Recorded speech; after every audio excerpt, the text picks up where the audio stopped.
اپنے مریدوں سے فرمایا کرتے تھے کہ اگر تم پکے نمازی بن جاؤ نا، تہجد گزار ہو جاؤ، تو میرے پاس آنا جانا چھوڑ دینا۔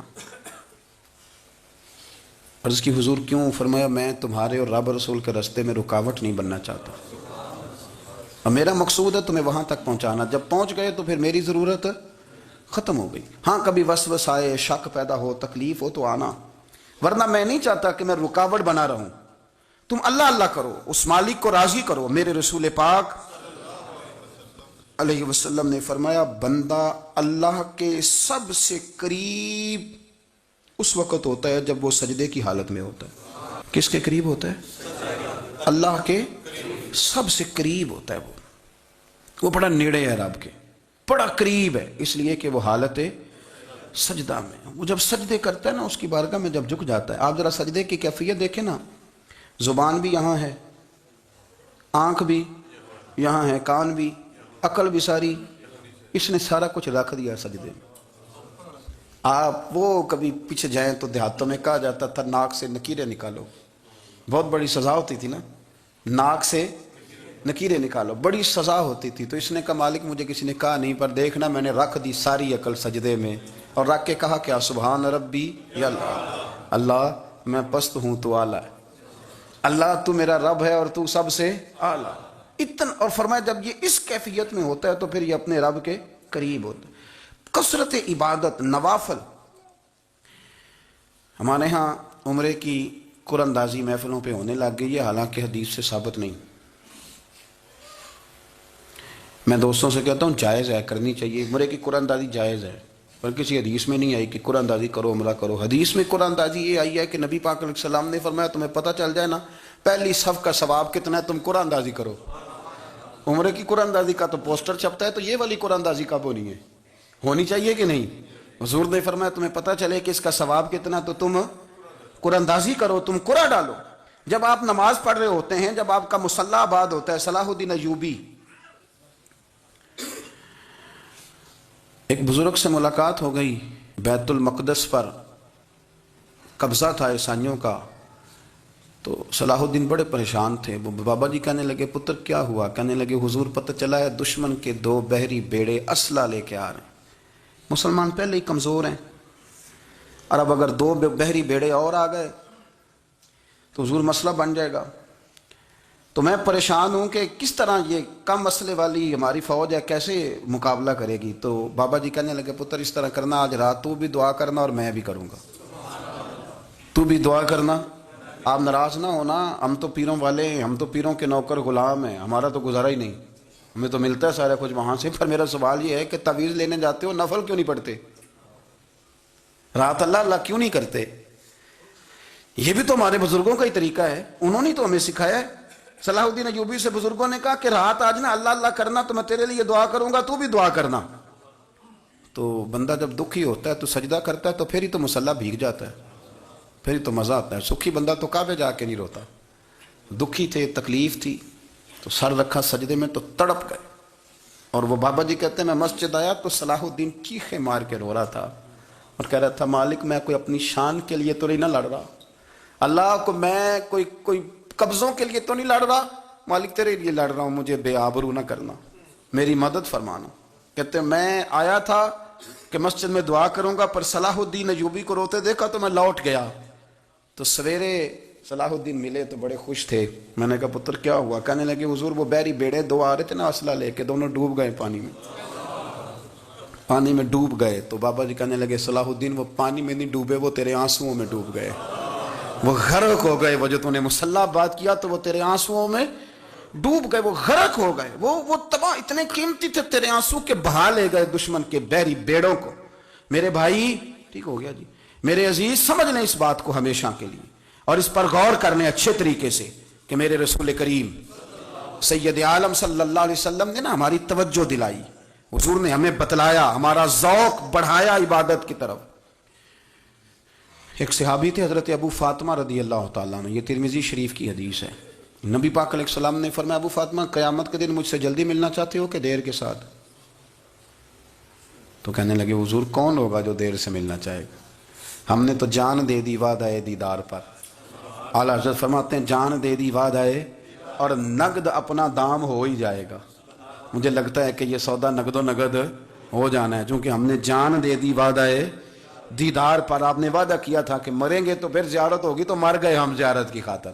جان دے دی وعدہ دیدار پر، تو نقد اپنا دام ہو ہی جائے گا۔ اے رضا ہر کام کا ایک وقت ہے، دل کو بھی آرام ہو ہی جائے گا۔ تو حضرت ابو فاطمہ رضی اللہ تعالیٰ عنہ سے نبی پاک صلی اللہ علیہ وسلم نے فرمایا جلدی ملنا چاہتے ہو کہ دیر سے؟ عرض کی حضور فٹافٹ ملنا ہے، میں نے قیامت کے دن آپ سے جلدی ملنا ہے۔ تو نبی پاک علیہ السلام نے فرمایا پھر اس طرح کرنا، دنیا میں رہ کے سجدے زیادہ کرنا، پھر سجدے زیادہ کرنا، قیامت میں ملاقات جلدی ہو جائے گی، قرب ملے گا تمہیں۔ اپنے بچوں کے اندر دیکھیں نا، ہم شوق پیدا کرتے ہیں، ہمیں صحیح لفظ نہیں بولنے آتے پر ہم بچوں میں شوق پیدا کرتے ہیں کہ پتر ڈاکٹر بن جائے گا تو بڑا نفع کرے گا، تو لوگوں کی خدمت کرے گا، ملک و ملت کی خدمت کرے گا، تیرے ابا کا نام روشن ہوگا، تیرے دادا کی تعریفیں ہوں گی۔ ہم یہ ذوق پیدا کرتے ہیں۔ ہم اپنے نوجوانوں کے اندر یہ فکر پیدا کرتے ہیں، انہیں ہم سمجھاتے ہیں کہ میاں جب تم پڑھو گے، محنت کرو گے تو فلاں آدمی کی طرح تمہارا نام ہوگا۔ یہ جتنا ذوق ہم بچوں کے اندر ان چیزوں کا پیدا کرتے، ہمیں حکم ہے کسی طرح ہم ذوق پیدا کریں کہ پتر نماز پڑھے گا تو اللہ راضی ہو جائے گا، تو سجدہ کرے گا۔ دیکھیں نا میرے رسول کریم علیہ السلام نے فرمایا 7 سال کے بچے کو مسجد لے کے جاؤ، یعنی اسے شوق دلاؤ، اس کے اندر یہ خاصیت پیدا کرو کہ اس کا دل کرے مسجد میں جانے کا، اس کے اندر یہ خصوصیات لاؤ کہ وہ ہمارے ہاں نا ہر چیز کو پروموٹ کیا جا رہا ہے، ہر چیز کو، یعنی سر سنگیت سکھانے کے لیے اکیڈمیاں بن گئی ہیں، ہر شے پروموٹ ہو رہی ہے، عبادت کا جذبہ کم ہوتا جا رہا ہے، اللہ کا ذوق ہمارے اندر نہیں رہا۔ اور اتنا مشکل ہم نے اپنے لیے بنا لیا ہے کہ وہ بندہ جو بڑی زبردست مذہبی گفتگو کر رہا تھا اور تگڑی بات کر رہا تھا، کیا بات ہے، لیکن نماز کے بارے میں کمزوری دکھا جاتا ہے، نوافل کے بارے میں وہ چپکے سے نکل جاتا ہے۔ امام احمد بن حنبل رحمۃ اللہ تعالی علیہ، مسند امام احمد بن حنبل 14 جلدوں میں ہے مارکیٹ میں، اور مجھے تو خیر پسند ہی پڑی ہے، میں نے تو کئی دفعہ پڑھی ہے۔ اور کیا بات ہے امام احمد بن حنبل کی، کیسے تگڑے قسم کے محدث تھے، اور اللہ نے کتنا انہیں اعزاز عطا فرمایا ہوا تھا۔ یہ کوڑے بھی کھاتے تھے دین کی خاطر، سارا کرتا لہو سے بھر بھی جایا کرتا تھا، بڑا اعزاز والا شخص تھے، بڑے اعزاز والے۔ حدیثیں جمع کرنا، حدیثیں لکھنا، حدیث پڑھانا، سارا دن رہتے تھے۔ کہہ سکتے تھے کہ میں کر تو رہا ہوں کام، اور حدیث بھی موجود ہے کہ عالم عابد سے افضل ہوتا ہے، پر اس کے باوجود امام احمد بن حنبل رحمۃ اللہ علیہ 300 نفل فرض نمازوں کے علاوہ پڑھا کرتے تھے، 300 نوافل روز پڑھا کرتے تھے۔ ان کے بیٹے نے کہا ابا جی مکان خریدنا ہے تو وہ جگہ کہاں کر کے لوں، بہت ساری آبادیاں، تو فرمایا پتر وہاں لینا جہاں مسجد قریب ہو۔ میرے رسول کریم سید عالم صلی اللہ علیہ وسلم اتنا پسند کرتے مسجد کو، اتنا پسند کرتے نماز کو، کہ رسول کریم صلی اللہ علیہ وسلم تہجد کی نماز بھی پڑھتے، پھر حضور فجر کی نماز بھی پڑھتے، نبی پاک وتر کو الگ کر کے پڑھتے، عشاء کے ساتھ نہیں پڑھتے۔ یہ تو ہم اس لیے اجازت دی ہمارے بزرگوں نے کہ بعد میں اٹھے گا کون علیحدہ وتر پڑھنے کے لیے، عشاء کے ساتھ پڑھ لے۔ وتر پڑھتے، تہجد پڑھتے، فجر پڑھتے، اشراق پڑھتے، چاشت پڑھتے، پھر مغرب کی نماز کے بعد 6 رکعت اوابین پڑھتے، پھر رات کو صلاۃ اللیل پڑھتے۔ سیدہ عائشہ صدیقہ کہتی ہیں زمانہ سو جاتا اور میرے رسول مصلی بچھا کے کھڑے ہو جاتے۔ او یار کھیتی باڑی کر کے نہیں، محنت مزدوری کر کے نہیں، جناب عائشہ کہتی ہیں میں یہ بھی دیکھتی کہ حضور ایک آیت شروع کرتے تو ساری رات اسی کو پڑھتے، اور میری نظر جاتی تو قدم مبارک پہ ورم آ جاتا۔ یار نماز پڑھ کے اتنی مشقت کر کے، اتنی جد و جہد کر کے ورم آ گیا، یا رسول اللہ اتنی محنت کیوں کرتے ہو؟ فرمایا افلا اکون عبدا شکورا، کیا میں اپنے رب کا شکر گزار بندہ نہ بنوں؟ صحابہ کا ذوق عبادتوں کا، ریاضتوں کا، تلاوتوں کا، طبیعت ہے ان کی، وہ ایک دوسرے کو، حضرت مولا علی شیر خدا کرم اللہ تعالیٰ وجہہ الکریم کے زمانے میں روم کے بادشاہ نے کہا یار یہ مسلمانوں کا پتہ تو کرو، یہ آخر کیوں اتنے زیادہ مجاہد ہیں؟ اس زمانے میں جاسوس بھیجنے کا مزاج تھا، اب تو جاسوس پکڑا جاتا ہے، اب تو جاسوس، اور جاسوسی کا شوق ویسے آج بھی ہے۔ عرض کروں تھوڑی سی بات اس عنوان سے، پتہ کیا ہمارا مسئلہ ہے؟ ہم جہاں جاتے ہیں نا وہاں تھوڑی خوشبو سونگنے کی کوشش کرتے ہیں، وہ کیا ہے تو یہ کیا ہے تو ادھر کیا ہے تو تھوڑا سا ادھر کیا ہے۔ میرے رسول پاک پڑھیے درود شریف، سارے پڑھیے ذرا زور سے، صلی اللہ تعالی۔ نبی پاک علیہ السلام نے فرمایا جاسوسی نہ کرنا ورنہ تم بندوں کو خراب کر دو گے۔ اور فرمایا اس طرح نہ ہو کہ تم کسی کے آپ کھول نہ نکلو تو تمہارے پہلے کھول جائیں. یہ جو ذوق ہے نا یہ ختم کریں, چھوڑیں. مطلب آپ کس چکر میں پڑے ہوئے ہیں, اتنی زیادہ توجہ کرنے کی کیا ضرورت ہے. نیک کام سے کام رکھیں, اس میں بندہ تھوڑا سا نا آسان رہتا ہے. یہ جو بہت زیادہ ٹٹولنے والے لوگ ہوتے ہیں نا وہ بےچارے پھر عمر ٹٹولتے ہی گزار دیتے ہیں, اس لیے کہ مزاج ہی بہت پکا ہے. بوری کا منہ کھول کے اندر تک ہاتھ ڈالنا, تو پھر کئی دفعہ سامنے سے بچھو بھی لڑ جاتا ہے, خرابی ہوتی ہے. تو جاسوسی کی جاتی تھی. اس نے بھی جاسوس بھیجے, کیونکہ قبیلوں کے لوگ تھے, کچھ مسلم کچھ کافر, پہچانے نہیں جاتے تھے لوگ. تو کچھ لوگ اس نے بھیجے, انہوں نے آ کے نا تحقیق کی, ریسرچ کری کہ آخر ماجرا کیا ہے. تو واپس جا کے انہوں نے رپورٹ دی نا روم کے بادشاہ کو. اس رپورٹ کا ایک جملہ بڑا شاندار ہے. وہ کہنے لگا بادشاہ ہمیں مسلمانوں کی کوئی سمجھ نہیں آئی, ہمیں کوئی سمجھ نہیں آئی. انہوں نے کہا کیوں نہیں سمجھ آئی؟ کہنے لگے یار عجیب بندے ہیں, جب رات مصلے پہ بیٹھتے ہیں تو یوں لگتا ہے ان کا دنیا سے رشتہ ہی کوئی نہیں, کوئی کسی کو نہیں جانتا. کوئی اپنے دکھ سنا کے رو رہا ہے, کوئی اپنی بات کر کے رو رہا ہے, لگتا ہے کہ ان کا کوئی رشتہ ہے ہی نہیں جب مصلے پہ بیٹھتے ہیں. اور فرمایا جب سویرے یہ جہاد کرنے نکلتے ہیں تو لگتا ہے ان سے زیادہ دلیر ہی کوئی نہیں. حالانکہ جو مصلوں پہ رونے دھونے کے لوگ ہوتے ہیں وہ کئی دفعہ جہاد میں کام نہیں کرتے, لیکن عجیب لوگ ہیں کہ رات کے راہب ہیں, دن کے مجاہد ہیں, کوئی سمجھ نہیں آتی. میرے عزیز, ان لوگوں نے مصلہ آباد کر کے رکھا, تلاوتیں ان کا ذوق رہی, منظر روز پڑھنا, اسباق پڑھنا, وظائف پڑھنا, یہ ان کا ذوق رہا. اعلیٰ حضرت بریلوی رحمت اللہ نے 1000 کتاب لکھی ہے, لیکن الوظیفۃ الکریمہ کے نام سے جو وہ صبح و شام وظائف پڑھتے تھے وہ الگ انہوں نے ان کو بیان کیا. پابندی کے ساتھ اپنی اللہ اللہ کرتے تھے. شیخ شہاب الدین سہروردی رحمت اللہ علیہ اس پر ایک بندے نے اعتراض کیا. اس نے کہا جی آپ کس قسم کے صوفی ہیں, مرید بیٹھے ہیں اور آپ وہاں نفل پڑھ رہے ہیں.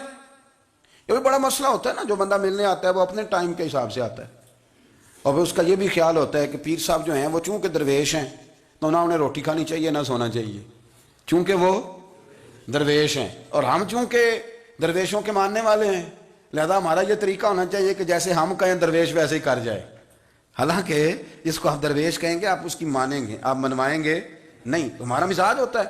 شیخ شہاب الدین پر لوگوں نے اعتراض کی, حضور لوگ ملنے آئے ہیں, زیارت کرنے آئے ہیں, بندے دعا کرانے آئے ہیں, اللہ اللہ کرانے آئے, اور آپ نفل پڑھ رہے ہیں. کیا جملہ ہے, کیا حسن ہے, کیا خوبصورتی ہے. فرمانے لگے رب رسول سے مانگنے کے لیے مصلی بچھایا ہے, اگر وہاں سے مانگوں گا نہیں تو تمہیں دوں گا کیا؟ پہلے مجھے کچھ لے تو لینے دو, اگر میرے پلے کچھ ہے ہوگی تو آگے دوں گا نا. تو میں مانگنے گیا تھا کہ یا اللہ دے, تیرے بندے لینے آئے ہیں, دے, تو میں کچھ لوں گا تو آگے دوں گا نا. لیکن ہمارا یہ سٹیٹس, یہ مزاج, یہ شعور نہیں ہے. گپیں, کہانیاں, داستانیں, گفتگو, خطابت, واز, کیا بات. لیکن اگر کچھ کرنے کا کام ہو تو وہ نہیں ہم سے ہوتا. میرے نبی کریم علیہ الصلوۃ والسلام نے مصلی سے دل لگانے کا درس دیا, حضور نے توجہ دلائی. صحابہ اس ذوق کے حامل لوگ تھے, وہ کوشش کرتے تھے. جناب صدیق اکبر رضی اللہ تعالیٰ عنہ کا عبادت کا مزاج ہمیشہ قائم رہا. حضرت عمر فاروق ساری رات اللہ کے حضور کھڑے رہے. حضرت عثمان غنی رضی اللہ تعالیٰ عنہ عشاء کی نماز پڑھ کے 2 رکعتوں کی نیت باندھتے تھے, 15 سپارے پہلی رکعت میں پڑھ دیتے تھے اور 15 سپارے قرآن مجید کے دوسری رکعت میں پڑھ دیتے تھے. آپ نے نا حضرت عمر فاروق کے وصال کے بعد ان کی ایک بیوہ سے نکاح کیا. حضرت عثمان غنی نے نکاح کیا. وہ خاتون آپ کے نکاح میں آئیں تو عرض کرنے لگی, امیر المومنین میرے لیے اعزاز تو بہت ہے کہ میں امیر المومنین کی بیوہ تھی تو امیر المومنین کی منکوحہ ہو گئی ہوں, لیکن حضور نہ تو میں جوان ہوں کہ میرے اندر رغبت ہوتی اور نہ میں اب اس قابل ہوں کہ کوئی خدمت کر سکوں. میرے ساتھ نکاح کی وجہ کیا بنی؟ تو عثمان غنی رو پڑے. فرمانے لگے میں نے عمر فاروق کو مسجد میں اپنے رب سے ڈرتے ہوئے دیکھا ہے, میں نے اسے روتے ہوئے دیکھا ہے, عدل کرتے دیکھا ہے, انصاف کرتے دیکھا ہے, امت کی خیر خواہی کرتے دیکھا. تمہارے ساتھ نکاح اس لیے کیا ہے کہ تم مجھے یہ بتاؤ کہ عمر فاروق گھر کے اندر اپنے رب کو کیسے راضی کرتے تھے, گھر کے اندر کیسے راضی کرتے تھے. وہ طریقے بتلاؤ, تم بتاتی جانا اور میں بھی اسی طرح گھر میں عبادت کروں. میرے رسول کریم علیہ الصلوۃ والسلام نے ارشاد فرمایا, حضور فرمانے لگے جس گھر میں اللہ کا ذکر ہوتا ہے وہ گھر زندوں کا ہے, اور جس گھر میں رب کریم کا ذکر نہیں ہوتا وہ گھر زندوں کا نہیں ہے. گھر نا ہم نا کتابوں میں پڑھتے ہیں کہ ایک بزرگ کہتے ہیں, حضرت فضیل بن عیاض کہتے ہیں کہ میں ایک گلی سے گزر رہا تھا تو گھر کے اندر کسی قاری صاحب نے قرآن کی آیت پڑھ دی, ولی من خاف مقام ربہ جنتان. میں تو میرے کانوں سے ٹکرائی تو اللہ نے میری کایا ہی پلٹ دی.